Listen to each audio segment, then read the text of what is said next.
Si os comparto esta historia, quizá nunca volváis a mirar a ciertas personas de la misma manera. ¿Sabéis esa sensación de creer tan profundamente en algo que terminas entregando tu vida entera, tu familia, tus ilusiones, absolutamente todo, para luego descubrir que todo era una gran farsa? Una mentira tan honda que, cuando intentas decir la verdad, te llaman loca, rebelde o incluso poseída por el demonio. Hola, queridos míos. Me llamo Doña Margarita, aunque podéis llamarme abuela Margot. Tengo 72 años y nací aquí, en Madrid, en 1952. Hoy quiero abrir mi corazón y contaros una historia que guardé en lo más profundo durante más de 2 décadas. Es un relato de fe, de descubrimientos dolorosos y de cómo, a veces, quienes afirman hablar en nombre de Dios son los que más lejos están de Él. Antes de comenzar, me gustaría preguntaros desde dónde me estáis viendo. Dejadme un comentario ahí abajo. Me emociona saber que mi voz llega a tantos rincones de España. Y si podéis, regaladme un me gusta y suscribíos al canal, así ayudáis a esta ancianita a seguir contando sus vivencias. La historia que voy a narrar sucedió cuando tenía 35 años. Era 1987 y llevaba más de 15 años siendo testigo de Jehová. Creía que había hallado la verdad absoluta, que formaba parte del pueblo escogido de Dios. No imaginaba que, detrás de las paredes del Salón del Reino, se escondían secretos capaces de tambalear toda mi fe. Lo más irónico es que me expulsaron por hacer justamente lo que siempre predicaban, leer la Biblia y buscar la verdad. Corría 1972 cuando, un sábado por la mañana, 2 mujeres tocaron la puerta de mi casa. Yo tenía apenas 20 años y llevaba 2 de casada con Joaquín, mi primer novio, un buen hombre que trabajaba en una empresa metalúrgica aquí en Madrid. Vivíamos en una casita modesta en Vallecas, pero era nuestro refugio. Siempre olía a café recién hecho y al jabón heno de Pravia, que me encantaba. Aquella mañana, esas 2 mujeres, una mayor y otra de mi edad, me preguntaron si quería conocer la verdad sobre Dios. Algo dentro de mí se encendió. Siempre fui muy espiritual. Mi madre me había criado en el catolicismo, pero sentía que algo faltaba, como si hubiera preguntas para las que nadie tenía respuesta. Se presentaron como hermana Carmen y hermana Rosa. La hermana Carmen, de unos 45 años, lucía el cabello gris recogido en un moño impecable, vestidos hasta la rodilla y zapatos cerrados, incluso en pleno verano. La hermana Rosa era joven como yo, también recién casada, con una sonrisa dulce que me conquistó al instante. Hablaban con una convicción que desarmaba. Explicaban la Biblia de una manera tan lógica que pensé, ¿cómo es que nadie me había enseñado esto antes? Comenzamos estudios bíblicos todos los martes a las 2 de la tarde. Yo preparaba café, ponía unas galletas caseras y nos sentábamos en la mesa del salón a leer aquellos libritos de colores que traían. Al principio Joaquín se mostraba reservado, pero poco a poco empezó a unirse. Era un hombre sencillo, de pocas palabras, pero cuando las hermanas hablaban del paraíso en la tierra, de un mundo sin guerras, sin muerte ni dolor, sus ojos brillaban. En 6 meses ya asistíamos al Salón del Reino. Este estaba en una casa grande adaptada en Carabanchel, con ese olor inconfundible a suelo encerado y libros nuevos. Había unas 60 sillas en fila y, al frente, un pequeño escenario con un púlpito de madera oscura. Las paredes, blancas y limpias, estaban adornadas solo con algunos cuadros de la atalaya.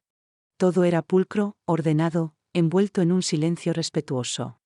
Allí conocí a la familia que marcaría mi vida, los Santos. El hermano Pablo Santos, anciano de unos 50 años, alto, de cabello siempre bien peinado y traje oscuro aunque hiciera calor. Su esposa, la hermana Elena, era elegante, de voz suave y sonrisa constante. Sus 3 hijos pequeños eran el ejemplo de buena conducta. La congregación los consideraba una familia modelo.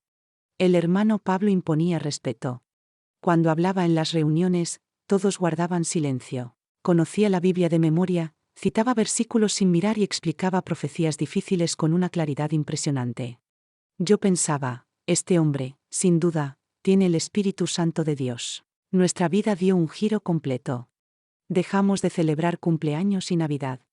Las verbenas pasaron a ser cosa del pasado, y los carnavales se convirtieron en pecado. Cortamos contacto con familiares que no aceptaban la verdad. Perdí amigas de la infancia que me llamaban fanática, pero yo estaba convencida de que estaba en el camino correcto. La organización nos enseñaba que el mundo entero estaba bajo el control de Satanás y que solo los testigos de Jehová se salvarían en el Armagedón. Tras un año de estudios, en 1973, me bauticé. Lo recuerdo como si fuera ayer. Entré en aquella piscina improvisada del salón de asambleas, y fue el propio hermano Pablo quien me sumergió. Al salir del agua sentí que renacía. Tenía la certeza de pertenecer al pueblo de Dios. 3 meses después, Joaquín también se bautizó. Nuestra rutina se volvió intensa, reuniones los martes por la noche, los jueves por la noche, y los domingos por la mañana. Los sábados por la mañana eran para la predicación de casa en casa. Llegué a dedicar hasta 20 horas semanales a las actividades de la organización y amaba cada instante, mis queridos. Sentía que servía a Jehová, que llevaba la verdad a quienes la necesitaban. En 1975, cuando la organización afirmó que el Armagedón estaba a las puertas, vendí mi pequeño negocio de costura para dedicarme de lleno a la predicación. Al fin y al cabo, ¿qué sentido tenía acumular bienes en un mundo que estaba a punto de terminar? Muchos hermanos hicieron lo mismo. Dejamos de planificar el futuro, algunas familias incluso decidieron no escolarizar a sus hijos. Pero 1975 pasó y nada ocurrió. La organización explicó que se había ajustado el entendimiento. Algunos hermanos se desanimaron, incluso se marcharon. Yo mantuve mi fe.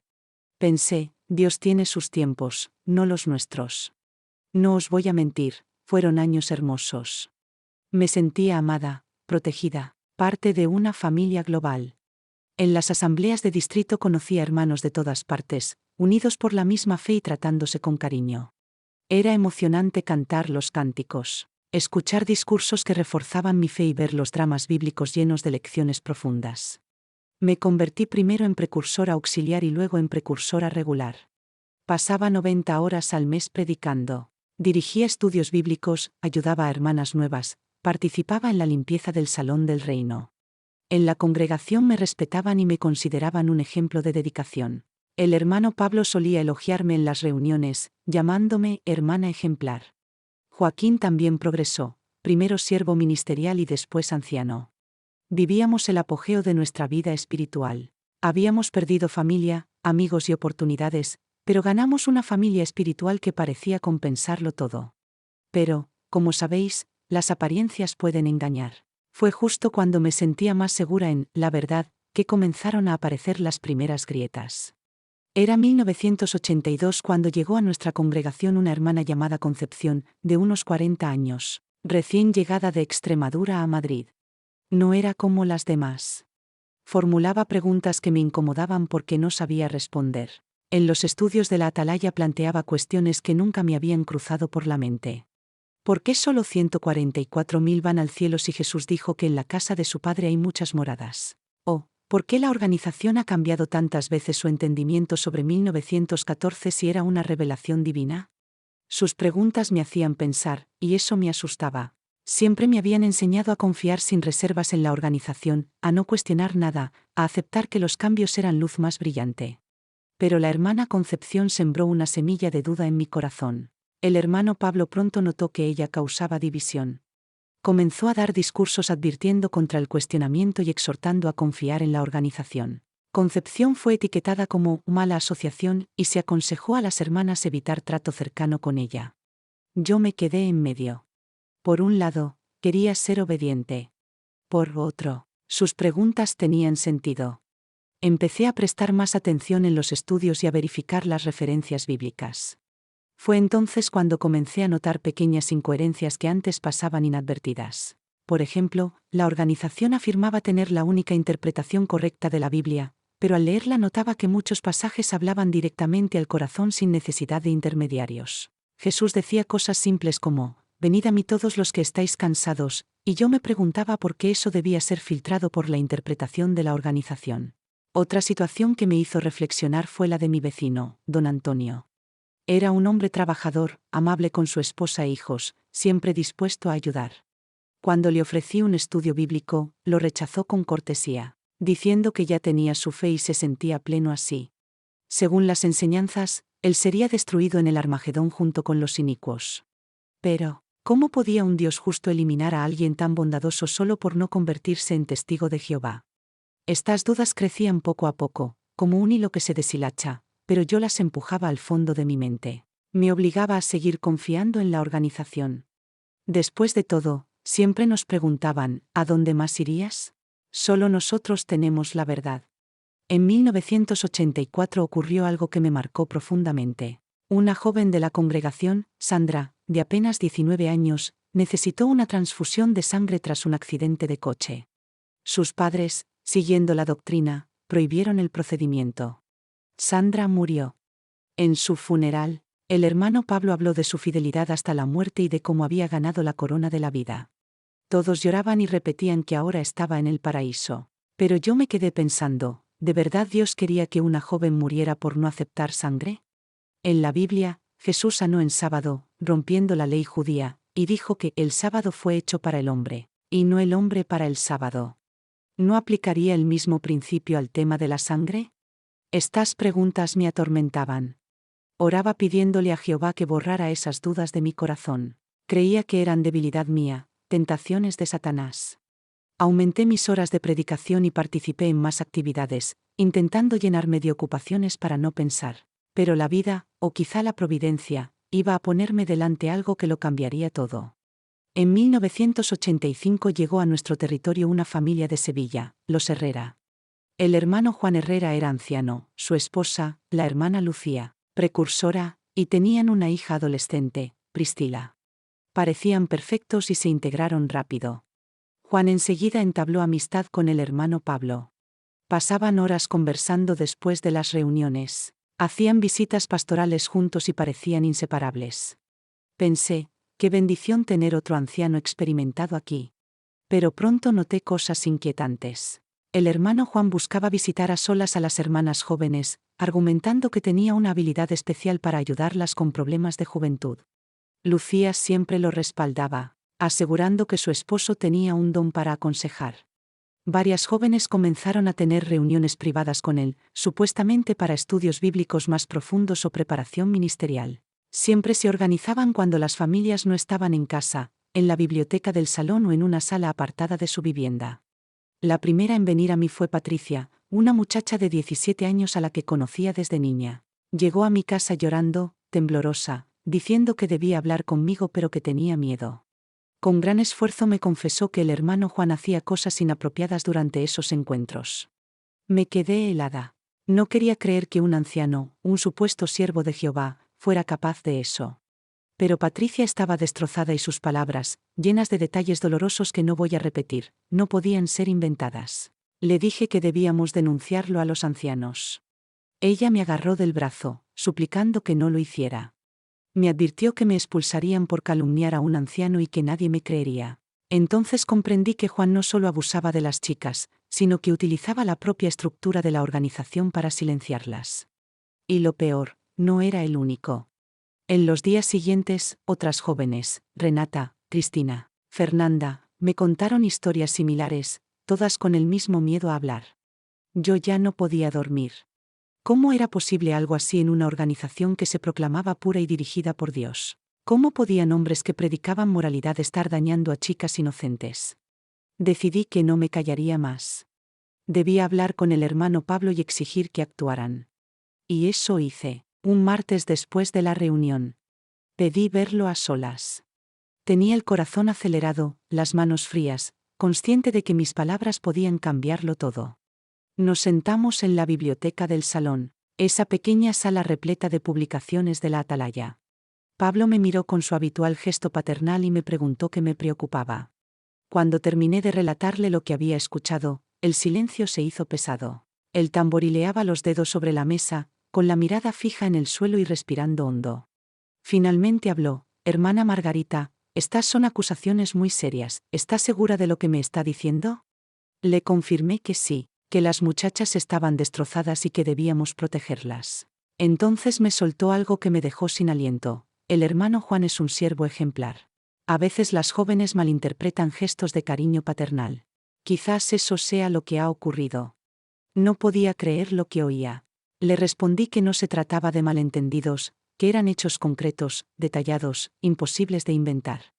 Pero él negó con la cabeza: «Sabes que no podemos aceptar acusaciones contra un anciano sin 2 o 3 testigos. Así lo dice Timoteo. Además, debemos cuidar la reputación de la organización». En ese momento entendí que no movería un dedo.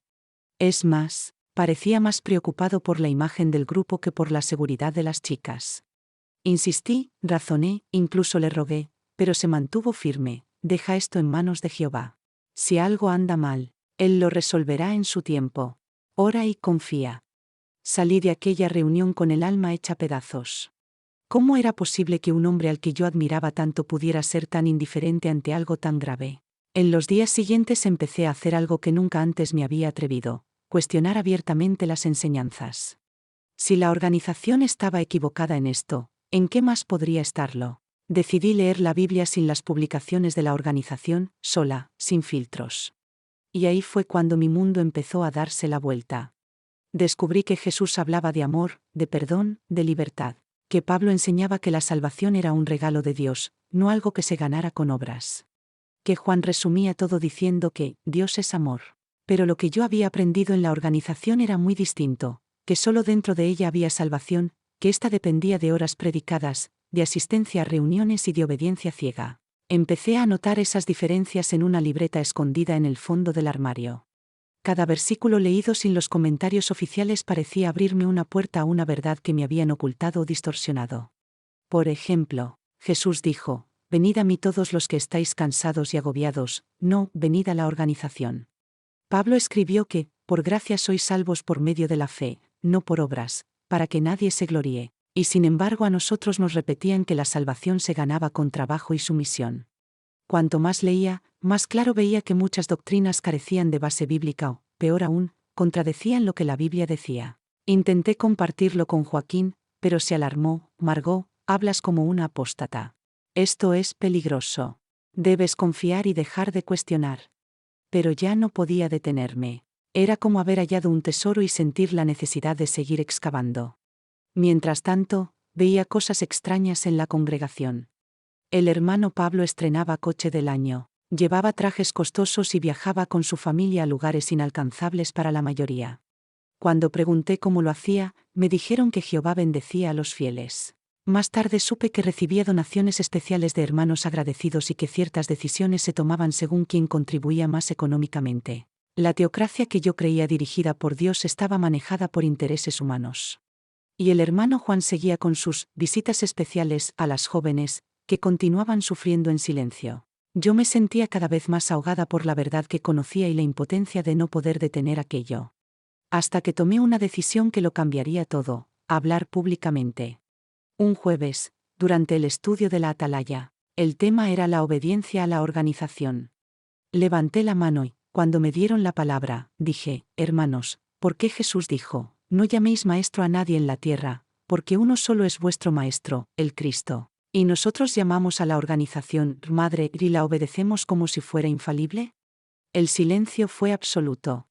Pablo me miraba incrédulo, algunos susurraban. Continué: Jesús dijo que por sus frutos conoceríamos el árbol. Si vemos frutos malos en la organización, ¿por qué nos dicen que debemos ignorarlo y seguir confiando?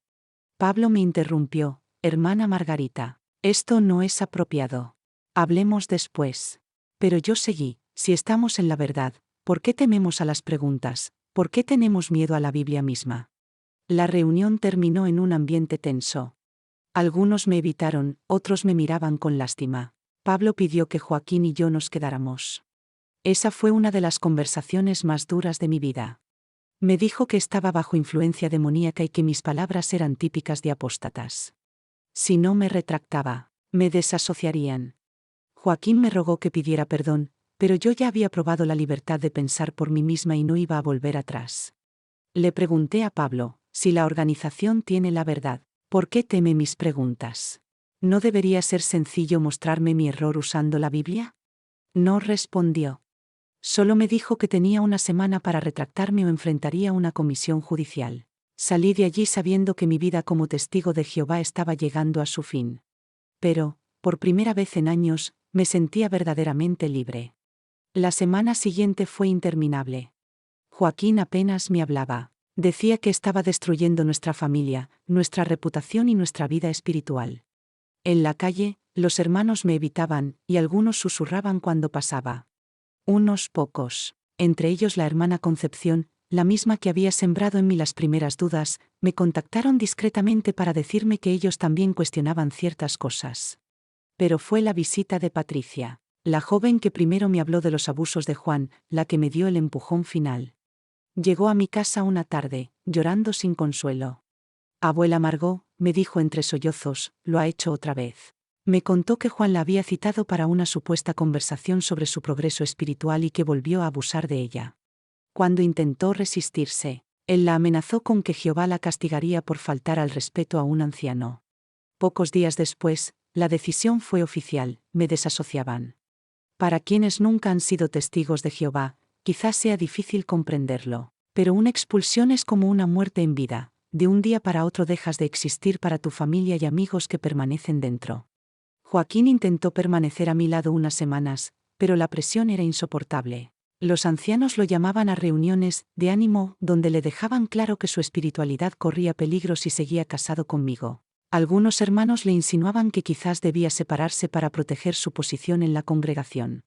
Un mes después, Joaquín llegó a casa y me dijo: Margot, te amo, pero no puedo seguir así. O vuelves, pides perdón y dejas esta rebeldía, o nuestra vida juntos termina aquí. Sabía que ese momento llegaría, pero el golpe fue como una puñalada. 15 años de matrimonio, una vida construida juntos, sueños compartidos. Todo se desmoronaba por una organización que se autoproclamaba portavoz del Dios del amor. Joaquín, le respondí, no puedo fingir que ignoro lo que sé. No puedo volver a ser cómplice de abusos, mentiras y manipulación. Si eliges a la organización por encima de mí, lo entenderé, pero no voy a ceder. Esa misma noche hizo las maletas. 22 años de vida en común terminaron en una conversación de 10 minutos. No solo perdí a mi marido. Perdí a mi hermana, que también era testigo y dejó de tratarme como si existiera. Perdí amigas de toda la vida que ya no podían hablar conmigo. Perdí mi identidad social, mi red de apoyo y la estructura de mi día a día. La situación económica fue devastadora. Como precursora, no tenía carrera ni formación profesional. A los 35 años me encontré sola, sin dinero, sin perspectivas, viviendo en una casa que apenas podía pagar. Pero lo peor eran las noches. Tras 15 años de una rutina intensa de reuniones, predicación y estudios, me quedaba un vacío enorme. No sabía cómo ocupar mi tiempo, cómo relacionarme con personas del mundo o cómo vivir sin la estructura de la organización. Hubo momentos en que pensé en volver, no porque creyera de nuevo, sino porque la soledad me ahogaba. La duda me acosaba, ¿y si me equivoco? ¿Y si es apostasía cuestionar? ¿Y si pierdo mi salvación eterna por orgullo? En esos momentos, la Biblia se convirtió en mi mayor refugio.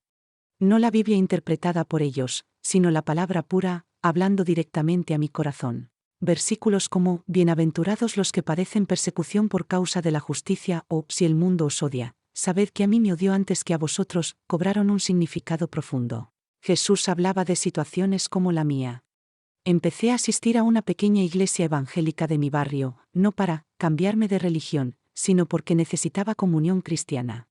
Y la diferencia fue abismal. Allí la gente podía hacer preguntas, debatir versículos, expresar dudas sin miedo a ser expulsada. El pastor animaba al cuestionamiento y decía que Dios no temía nuestras preguntas. Nada que ver con lo que había vivido antes. Poco a poco fui reconstruyendo mi vida. Volví a estudiar, hice un curso de auxiliar de enfermería y comencé a trabajar en un hospital, cuidando personas. Por primera vez sentí que servía a Dios de forma auténtica, aliviando sufrimiento humano, no llamando a puertas para sumar horas.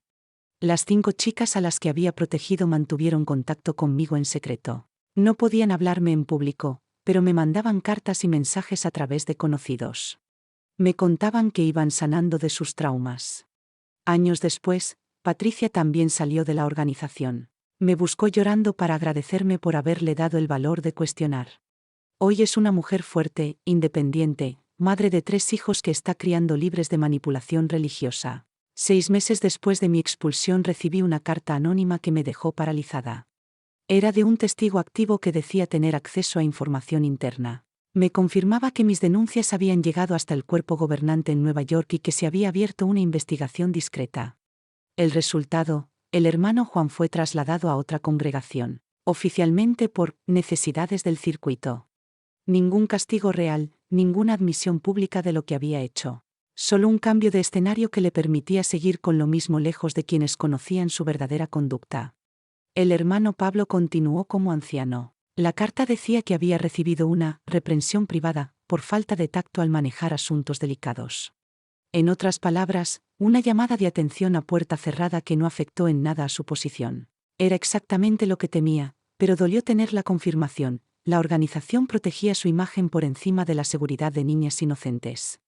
Sin embargo, había algo en esa carta que encendió una chispa de esperanza. Me decía que mis palabras se habían filtrado discretamente entre testigos de varias congregaciones y que cada vez más personas empezaban a cuestionar. En ese momento entendí que mi expulsión no había sido en vano. Las semillas estaban plantadas y la verdad comenzaba a germinar. Los meses que siguieron fueron una montaña rusa emocional. Algunos días despertaba con energía, sintiendo que había ganado una libertad preciosa. Otros, la depresión me dejaba atrapada en la cama. Fue en esa etapa cuando conocí a doña Ivonne, una vecina de 60 años que se convirtió en mi amiga y mentora. Era evangélica desde hacía décadas, pero jamás intentó convertirme, solo me ofreció su hombro y su oído. Una tarde, mientras lloraba en su cocina, me dijo: hija, lo que has vivido es una muerte espiritual. Toda tu identidad, tus relaciones, tu visión del mundo se derrumbaron de golpe. Es normal sentirse perdida. Pero como en toda muerte, después viene un renacimiento. Y tenía razón.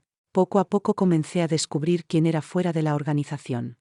Me di cuenta de que me encantaba la música, algo limitado en mi vida anterior, que disfrutaba leer filosofía y psicología, y que tenía talento para la cocina. Hice nuevas amistades, esta vez no basadas en creencias compartidas, sino en afinidad genuina. Personas que me aceptaban con mis dudas, mis heridas y mis defectos. En el hospital, mi trabajo me dio una perspectiva totalmente nueva. Cuidar enfermos, presenciar nacimientos y muertes, conversar con familias en momentos de crisis, todo me enseñó lo que era la compasión auténtica, muy diferente a la que fingíamos para dar buen testimonio. Recuerdo a un paciente en particular, un hombre católico de 80 años, con cáncer terminal. Según las enseñanzas que yo seguía, él sería destruido en el Armagedón por no aceptar la verdad. Pero en las semanas que pasé con él vi a un hombre de fe sincera, amable y generoso. Una noche, cuando estaba muy débil, me pidió que orara con él. En ese momento, orando junto a un católico, sentí la presencia de Dios más intensamente que en cualquier reunión del Salón del Reino.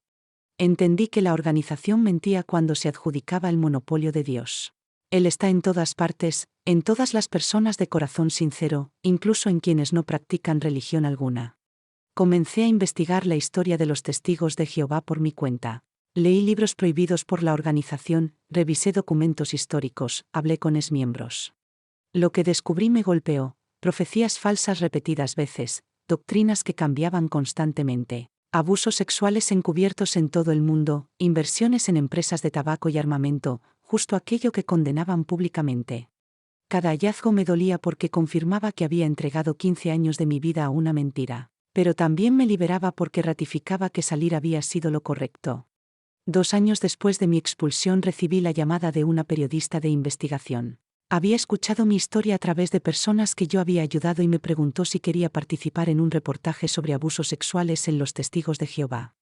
Acepté, pero con una condición: que las 5 chicas que había protegido también pudieran dar su testimonio, si así lo deseaban.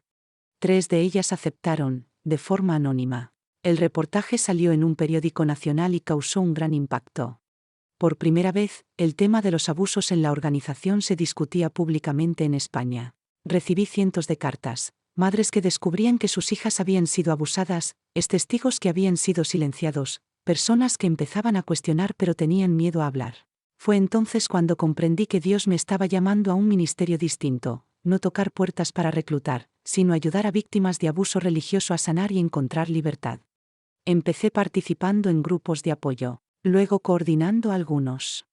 Mi casa se convirtió en refugio para expulsados y rechazados por sus familias. Algunos se quedaban semanas o meses mientras reconstruían sus vidas. Era un trabajo duro, agotador a veces, pero el más gratificante que había hecho. Cada vida recuperada, cada familia reunida, cada joven que encontraba el valor para salir antes de perder décadas en una mentira, todo eso daba sentido a mi sufrimiento. Con el tiempo, Decidí formarme más para servir mejor a quienes llegaban destrozados a mi puerta.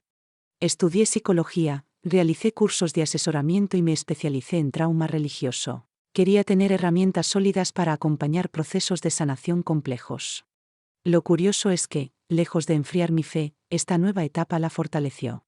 Por primera vez tenía una relación directa con Dios, sin intermediarios humanos.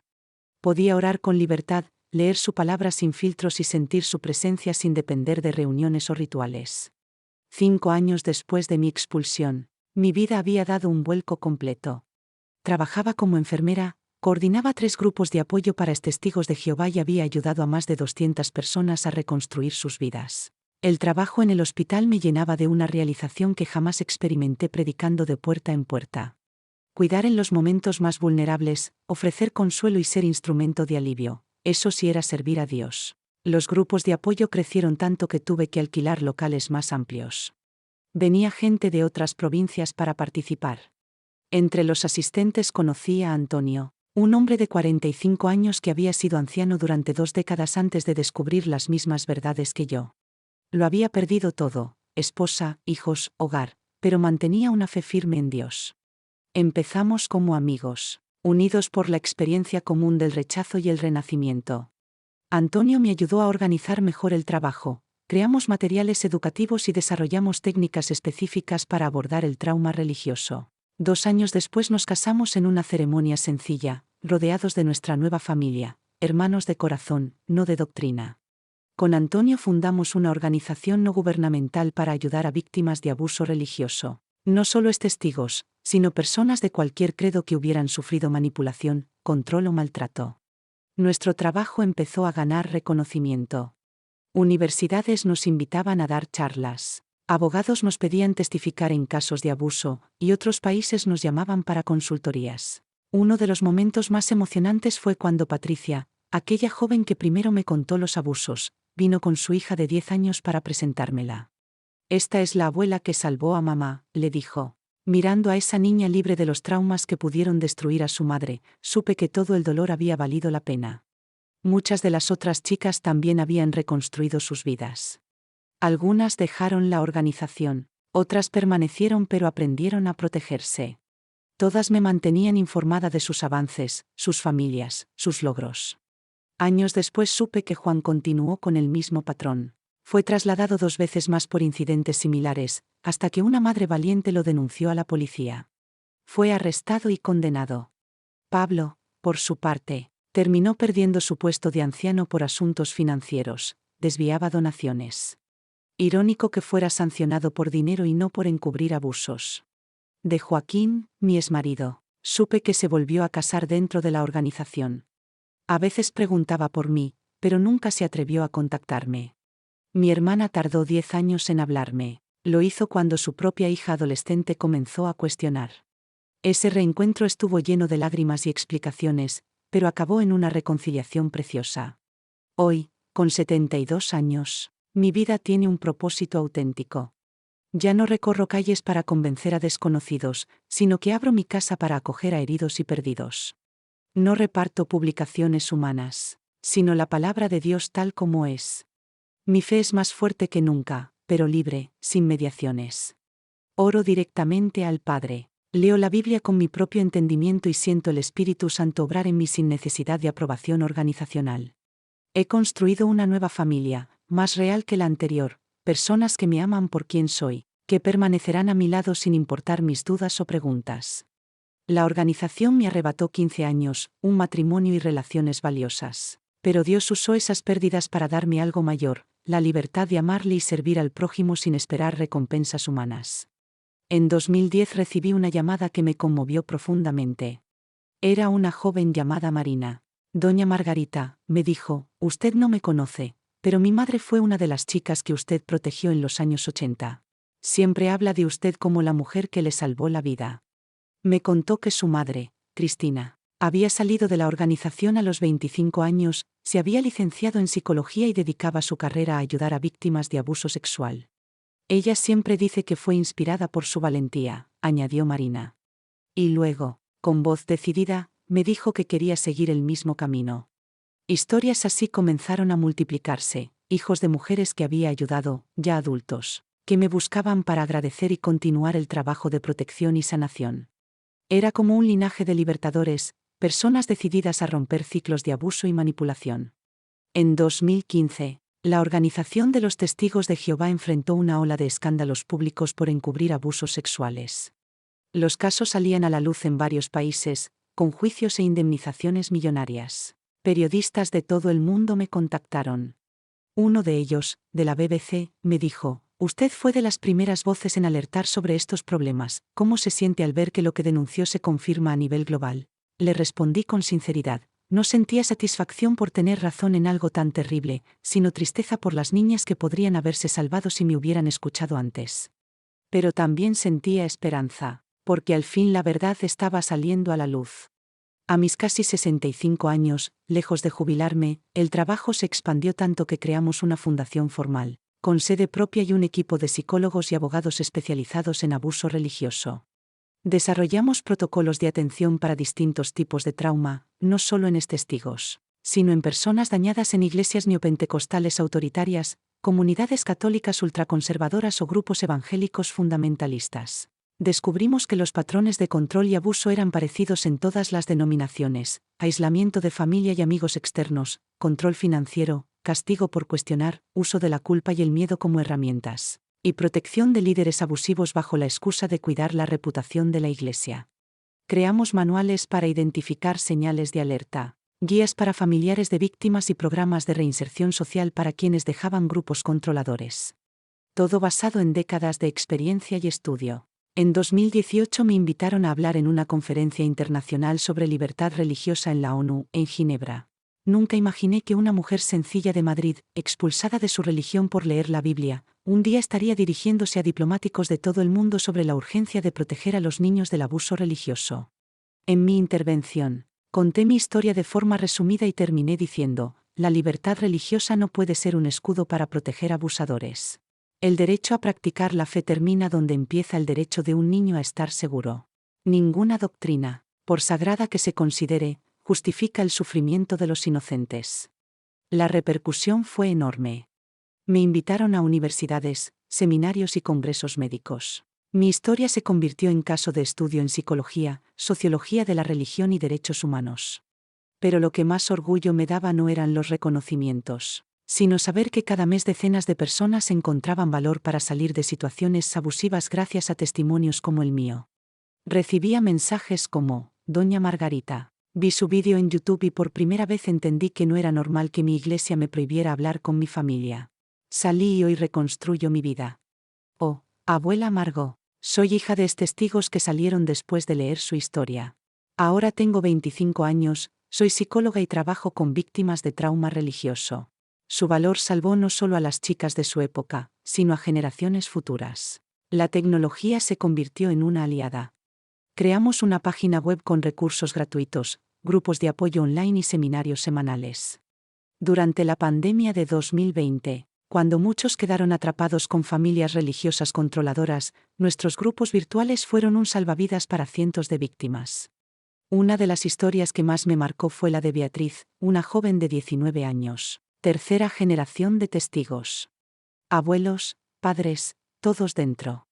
Comenzó a cuestionar cuando vio a los ancianos encubrir un caso de violencia doméstica en la congregación.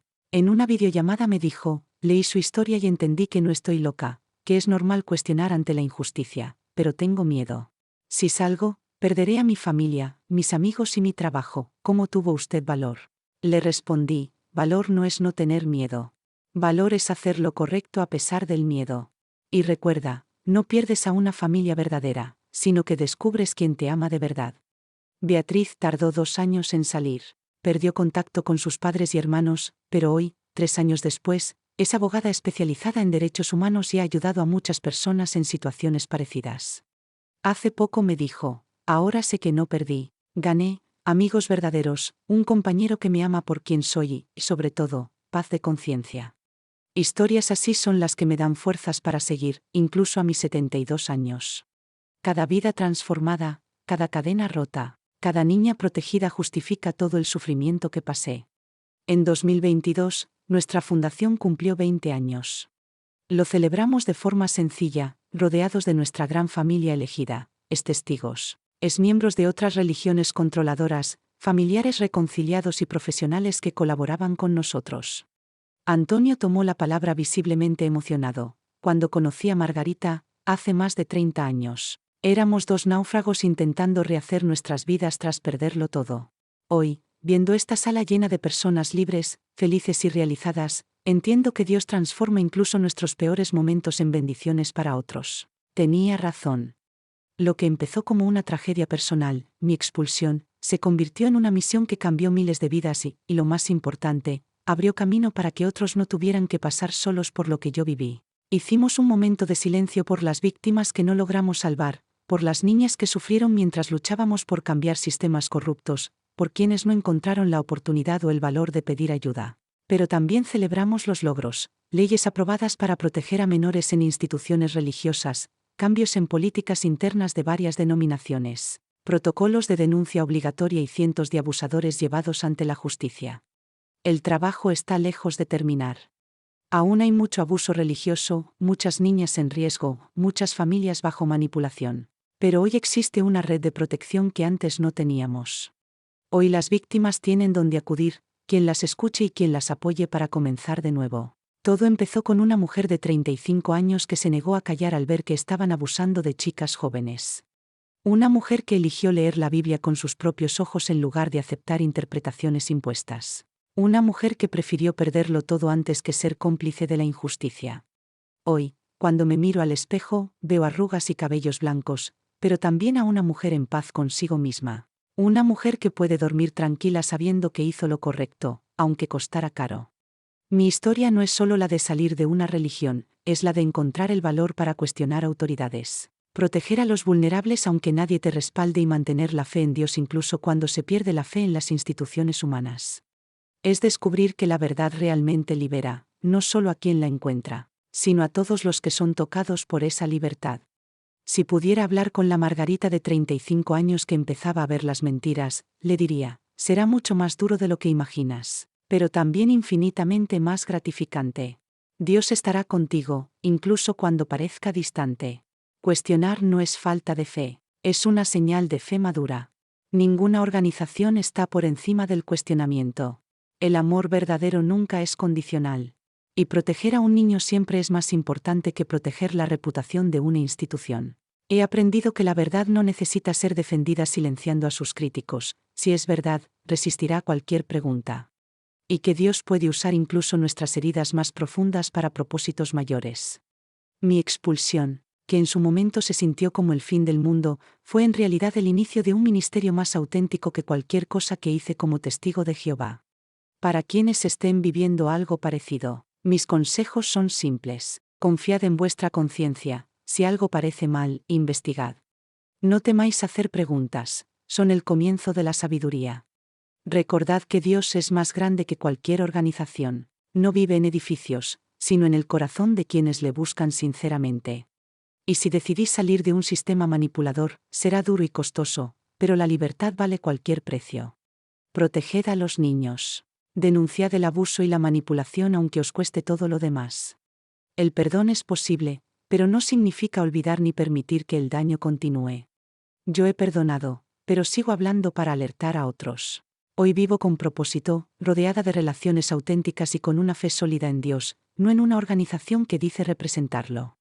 Leo su palabra con libertad, oro con confianza y sirvo con alegría. La vida después del control religioso puede ser incierta, pero es genuina. Puede ser solitaria al principio, pero es libre. Y sobre todo, puede ser mucho más rica y significativa de lo que jamás imaginaste. No dejes que el miedo te paralice, ni que el chantaje emocional te ate a la injusticia. Recuerda que la verdad, aunque duela al principio, siempre libera al final. Que Dios bendiga tu búsqueda y te sostenga en tu camino hacia la libertad.